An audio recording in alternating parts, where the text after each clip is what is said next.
ओम सजात्म स्वरूप परम गुरु शुद्ध चैतन्य स्वामिने नमः। जे स्वरूप समझा बिना पाम्यो दुख अनंत, समझा व्यूते पद नमो श्री सद्गुरु भगवंत।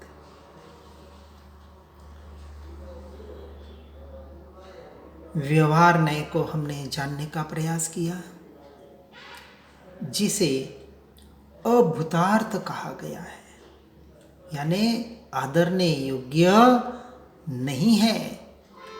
परंतु संसारी जीव जो संसार में भटक रहे हैं, उनको अपेक्षा से सच्चे व्यवहार को समझने के लिए, सदाचारमय जीवन जीने के लिए, और जो आत्मा की ओर बढ़ रहे हैं, उनके जो अटकने भटकने हो रहे हैं, उनको निकालने के लिए 4 प्रकार से व्यवहार में बताया गया। जो जीव इसको यथार्थ रूप से समझता है, वो 4 व्यवहार में से हटकर एकमात्र ज्ञान स्वभाव में रमणता का प्रयास और पुरुषार्थ करता है, और ऐसा जीव ही निश्चय नय का अधिकारी होता है। अब इस बात को हम समझते हैं कि जो भूतार्थ नय है, उसका प्ररूपण क्या है, जिसको इस गाथा में आश्रय करने योग्य जिनेश्वर परमात्मा ने, केवली परमात्मा ने बताया है।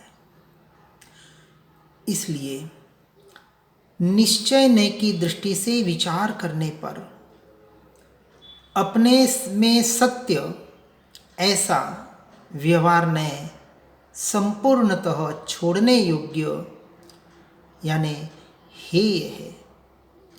व्यवहार नय अपने से अपने में सत्य है, असत्य नहीं है। जीव जीव है, अजीव का परिणमन अजीव से अजीव में हो रहा है। हर द्रव्य अपने से अपने में परिणमित हो रहा है। एक द्रव्य दूसरे द्रव्य का अंश मात्र भी कार्य नहीं कर सकता, तो मैं परद्रव्य को जान रहा हूं, यह भी कैसे शक्य है? पर को जानते वक्त भी मैं तो अपने आप को ही जान रहा हूं। इसी का नाम स्वपर प्रकाशक स्वरूप है। और इस अपेक्षा से ऐसा व्यवहार ने छोड़ने योग्य है, पर उसका फल छोड़ने योग्य नहीं है। क्योंकि इस सब को समझकर तो हम अपने स्वरूप में आए, पर को समझा, जाना, पहचाना तो पर से छूटे, पर को अपना मानना छूटा और स्वद्रव्य में आना हुआ। ये जो फल है, फल क्या हुआ? स्वद्रव्य की महिमा जगना, वह छोड़ने योग्य नहीं है। जैसे साबुन से कपड़े धोने के बाद साबुन लगाते हैं, लेकिन लगा के रखते हैं क्या? साबुन और उसके साथ जो मैल है, उसको पानी में निकाल देते हैं। वह साबुन और मैल छोड़ने योग्य है, पर उसके फल में जो स्वच्छता प्रकट हुई है, वह छोड़ने योग्य नहीं है।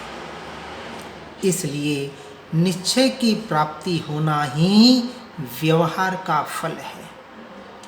और यदि निश्चय की प्राप्ति नहीं हो रही है, तो व्यवहार भी व्यवहाराभास है। इसलिए ध्यान रहे, जो निश्चय आत्मा के लक्ष्य से किया गया व्यवहार है, वही सच्चा व्यवहार है, बाकी तो व्यवहाराभास है। परंतु व्यवहार ने छोड़ने योग्य होने पर भी तोड़ने योग्य नहीं है, क्योंकि जिससे ज्ञानियों का प्रयोजन सिद्ध हुआ, उस व्यवहार से ही अज्ञानी जीव निश्चय को प्राप्त करेंगे। अभी अज्ञान दशा में जो जीव है, जिन्हें आगे बढ़ना है, उन्हें भी उन्हीं सीढ़ियों से चढ़ना पड़ेगा। इसलिए उन सीढ़ियों को तोड़ना नहीं है। जैसे कोई व्यक्ति नीचे की सीढ़ी से ऊपर की सीढ़ी पर चढ़ता है, तो नीचे की सीढ़ी छोड़ देता है या छूट जाती है, तोड़ने नहीं बैठता, वहाँ दृष्टि भी नहीं करता। इसलिए वैसे देखा जाए तो छोड़ना नहीं, वास्तविक सहज ही छूट जाना, इसका नाम ही सच्चा व्यवहार है। और ऐसे व्यवहार से छूटकर निश्चय मिलने के बाद उस व्यवहार को पकड़ के नहीं रखता। अब ऐसा जीव, यानी जिसने सम्यक दर्शन को प्राप्त कर लिया, व्यवहारने से चारों से जो छूट गया और जो आत्मा को आत्मा की शुद्ध पर्याय के साथ जो अपने आप को अभेद जानता है, कहता है, मानता है, उसे अशुद्ध निश्चय नय कहा है। अभी भी निश्चय नय का पहला भेद अशुद्ध निश्चय नय, यह भी भेद रूप बहिरात्म होने से उस अपेक्षा से मिथ्या दृष्टि है। यानी अभी स्वयं से अभेद होने का प्रयास और पुरुषार्थ कर रहा है। अभेद यानी शुद्ध पर्याय को भी अपने से अभेद मान रहा है। दृष्टि कहाँ है? अभी पर्याय पर है। कौन सी पर्याय पर? शुद्ध पर्याय पर। ये जानने वाला ज्ञान स्वभाव, ये ज्ञान स्वभाव, ये ज्ञान, ये ज्ञायक भाव, यही मैं, यहाँ तक अशुद्ध निश्चय नहीं है। हाँ, ये मैं अब जैसे ही वह दृष्टि स्वयं में लीन हो गई, यानी आत्मा को आत्मा की एक देश शुद्ध पर्याय के साथ अभेद जानना या मानना, यही मैं कहती एक समय के लिए अपने में लीन हो गया और शिक्षण से सम्यक दर्शन प्रकट हुआ। परंतु ये सम्यक दर्शन अभी आंशिक है। कैसा है? एक क्षण के लिए आया, फिर छूट गया। अब इसकी शुद्धि में वृद्धि करने का वो प्रयास करेगा, पुरुषार्थ करेगा। इसी आंशिक को परिपूर्ण नहीं मानेगा। इसलिए इस शुद्ध पर्याय को एक देश शुद्ध निश्चय नय कहने में आता है। चौथे पांचवें गुणस्थानवर्ती और छठे गुणस्थानवर्ती यानी अपेक्षा से कहें जो चौथे से 12वें गुणस्थान तक जो छद्मस्त जीव है, उन लोगों को यह एक देश शुद्ध निश्चय नय कहने में आता है। निश्चय नय का दूसरा भेद। लेकिन यह भी संपूर्णतः उपादेय नहीं है, क्योंकि अभी पूर्ण वितरागता प्रकट नहीं हुई है। वितरागता आंशिक प्रकट हुई है, आ रही है, जा रही है। और ऐसे जीव चौथे से पांचवें में, पांचवें से छठे में और छठे से आगे सातवें निर्विकल्प अवस्था के द्वारा ऐसे भावलिंगी मुनिराज, वो मुनिराजों की दशा जो अंतर्मुहूर्त अपने आत्मा में, अपने स्वरूप में लीन होने का प्रयास और पुरुषार्थ कर रहे हैं, ऐसे मुनिराजों के लिए ही आगे की बात है। कौन सी बात? कि जो निरंतर अपनी आत्मा का निर्णय कर रहे हैं और निर्णय करने में लीन है, परंतु अंतरात्मा का निर्णय कराने वाला होने पर भी आत्मा का जो साध्य है, यानी केवल ज्ञान और मोक्ष है, इस अपेक्षा से यह अपूर्ण शुद्धता का प्रतिपादक होने से भी हेय है। यानी विचार करना, मात्र आत्मज्ञान नहीं, मात्र सम्यक दर्शन हमारा लक्ष्य नहीं है। अरे ये तो मोक्ष मार्ग की शुरुआत है। सम्यक दर्शन यह मोक्ष मार्ग की शुरुआत है। परंतु बिना मोक्ष मार्ग के आगे भी बढ़ा नहीं जा सकता। इसलिए अब आगे की बात बता रहे हैं। आत्मा को आत्मा की परिपूर्ण शुद्ध पर्याय के साथ अभेद जानना या मानना और उसका निरंतर अनुभवन करना, निरंतर उसी अनुभव में रहना, इसे पूर्ण साक्षात शुद्ध निश्चय ने कहा जाता है। यानी दूसरे निश्चय नय के द्वारा जो अपने स्वरूप में निरंतर लीन होने के पुरुषार्थ के साथ साथ लीन हो जाते हैं और उस केवल ज्ञान को प्राप्त करते हैं। यानी आत्मा को, आत्मा की परिपूर्ण शुद्ध पर्याय को, पर्याय रूप निरंतर उसमें परिणमित हो रहे हैं। केवल ज्ञान ज्ञान ज्ञान ज्ञान, एक समय के लिए भी जो अपने ज्ञान स्वभाव से बाहर नहीं जा रहे हैं, ऐसे केवल ज्ञान का निर्णय कराने वाले नय को पूर्ण यानी साक्षात शुद्ध निश्चय नय कहने में आता है।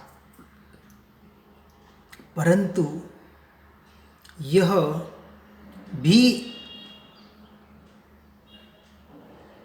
पर पर्याय के साथ आत्मा को अभेद बताने वाला होने से ही है, क्योंकि मैं नया उत्पन्न होने वाला नहीं हूं, मैं तो त्रिकाल परमात्मा स्वरूप ही हूं।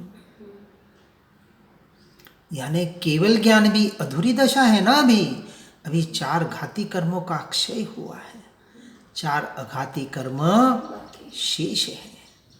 इस अपेक्षा से अपूर्ण कहा। और फिर जो दशा आती है, शरीरादि पर द्रव्य एवं उनके भावों से भिन्न, रागादि भावों से अन्य, मति श्रुत ज्ञान रूप सम्यक ज्ञान की आंशिक शुद्ध पर्याय से भी भिन्न, केवल ज्ञान एवं मोक्ष की पर्याय से भी अन्य। यानी सम्यक दृष्टि अपने आप को सम्यक दृष्टि नहीं मानता, केवल ज्ञानी अपने आप को केवल ज्ञानी नहीं मानता, क्योंकि एक समय की पर्याय मात्र है। इसी तरह इन केवल ज्ञान और मोक्ष रूपी पर्याय से भी भिन्न तथा अनंत गुणों का अभेद, अखंड एक रूप त्रिकाली ध्रुव भगवान आत्मा, यही परम शुद्ध निश्चय नय का विषय है। और ऐसे विषय को जो प्राप्त करने का पुरुषार्थ करता है, वह सच्चा पुरुषार्थी है। और जो अनंत काल के लिए अपने में लीन हो रहे हैं, हो गए हैं, वह सिद्ध परमात्मा, यह यानी दृष्टि के विषयभूत भगवान आत्मा का निर्णय करने वाले होने से सम्यक दर्शन से केवल ज्ञान तक यही एकमात्र उपादेय यानी ग्रहण करने योग्य है, भूतार्थ है। और ऐसे भूतार्थ का आश्रय करना, ऐसे सुदृष्टि निश्चय का जो जीव आश्रय करता है, वही निश्चय से सम्यक दृष्टि है। 4 व्यवहार नय के भेद और 4 निश्चय नय के भेद के द्वारा हमने इसको जानने का प्रयास किया। अब दृष्टि का विषय एकमात्र त्रिकाली ध्रुव भगवान आत्मा ही बना रहे, और इसके दृष्टि के विषय से ही जीव वास्तविक सच्चे सम्यक्त्व को, समकित को प्राप्त कर सकता है। और इस मान्यता से जो जीव अनंत काल के लिए अपने स्वरूप में लीन होने का प्रयास और पुरुषार्थ करता है, वो कभी भी कहीं भी अटक नहीं सकता। और जो नहीं अटकता, वो भटकेगा कैसे? अब उसका 84 का चक्कर खत्म हो गया। इसलिए ऐसे स्वसमय पर समय व्यवहार नय, निश्चय नय, भूतार्थ अभूतार्थ इन शब्दों में भी न अटकते हुए एकमात्र इन बाहर की सारी माया, ये भी एक अपेक्षा से माया जाल है, कहीं न कहीं विवादों का, कहीं न कहीं पंडिताई का विषय न बन जाए। हमें विद्वान नहीं वैरागी बनना है और वैराग्य को प्राप्त करके अनंत काल के लिए पर द्रव्य पर भावों से सर्वसंग परित्याग से हटकर एकमात्र एकांतवास करके सत्संगियों के साथ रह के सत्स्वरूप आत्मा का निरंतर संग करने का प्रयास और पुरुषार्थ करना है। यही एकमात्र हमारा लक्ष्य बने और इस लक्ष्य से जो चलता है वही समकित के प्राप्ति का, सम्यक दर्शन की प्राप्ति का अधिकारी है। इसलिए इस बात को सही तरीके से समझकर हर जीव आगे बढ़ने का प्रयास और पुरुषार्थ करे। अब आगे की गाथा 13 में बताते हैं। भूतार्थ थी जानेल जीव, अजीव वळी पुण्य पापने, आसिरव संवर निर्जरा बंध, मोक्ष ते सम्यक्त्व छे। अर्थात जो भूतार्थ नय से यानी एकमात्र आत्मरमणता के लक्ष्य से जीव अजीव और पुण्य पाप तथा आश्रव संवर निर्जरा बंध और मोक्ष इन तत्वों को जो जानता है, समझता है, उसका जो प्रयास करता है वही सच्चा सम्यक्त्व है। अब जीव को पहले स्वसमय पर समय बताया, फिर भूतार्थ अभूतार्थ आश्रय करने योग्य और नहीं करने योग्य क्या है यह बताया। अब कहा नव तत्व को इस लक्ष्य की अपेक्षा से जानना है। पहले निश्चय की बात बताई, अब निश्चय के लिए जो व्यवहार है, जो नव तत्व का जानना है, उस नव तत्व को एकमात्र भूतार्थ के लक्ष्य से जानना यही मात्र व्यवहार है। इसके अलावा दूसरा कोई व्यवहार नहीं है। अब नव तत्व में जीव यानी एक में आत्मा, अजीव यानी 6 के 6 द्रव्य अब मेरे लिए अजीव तत्व है। एक उपादेय तत्व मेरा आत्मा ही, मेरा परिपूर्ण भगवान आत्मा ही है, ऐसा जो जानता है। और पुण्य पाप, ये जो मोह राग द्वेष रूपी जो भाव हो रहे थे, हो रहे हैं, वह मैं नहीं, मेरे नहीं, ये पुण्य पाप के परिणमन, ये उदय मैं नहीं, मेरे नहीं, और इनके निमित्त से होने वाला आश्रव, ये कर्म के बंध, क्योंकि अभी अनंतानुबंधी छूटा है, लेकिन अभी अप्रत्याख्यानी प्रत्याख्यानी संचलन रूपी कषाय बाकी है, कर्म बाकी है। और ऐसे कर्मों से भी हमें छूटना है। जो निरंतर कर्मों का आना हो रहा है, आश्रव हो रहा है, उसका एकमात्र कारण है स्वरूप रमणता का न होना। ये जब इस आश्रव तत्व से समझा तो संवर का उपाय किया। संवर का उपाय एक ही है, पर द्रव्य पर भावों से छुटकर भेद ज्ञान और भेद विज्ञान के द्वारा निरंतर अपनी आत्मरमणता का प्रयास और पुरुषार्थ करना, इसका नाम संवर है।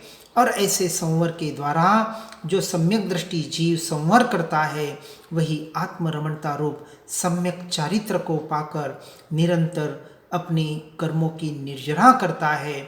जो सभी बंधों से छूटता है, कर्म बंधनों से जैसे जैसे छूटता है, वह अंत में उस मोक्ष तत्व को प्राप्त करता ही करता है।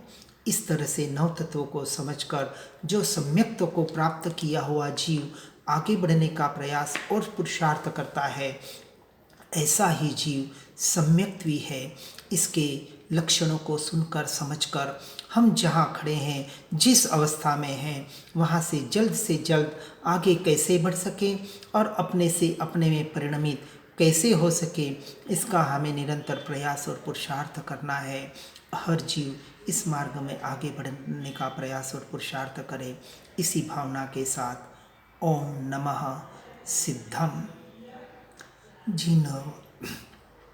जिन वाणी के ज्ञान से हो सम्यक श्रद्धा, हो चारित्र महान और पाऊं पद निर्वाण। जा वाणी के ज्ञान से सूझे लोकालो, सो वाणी मस्तक नमो सदा देत हूँ धो। ओम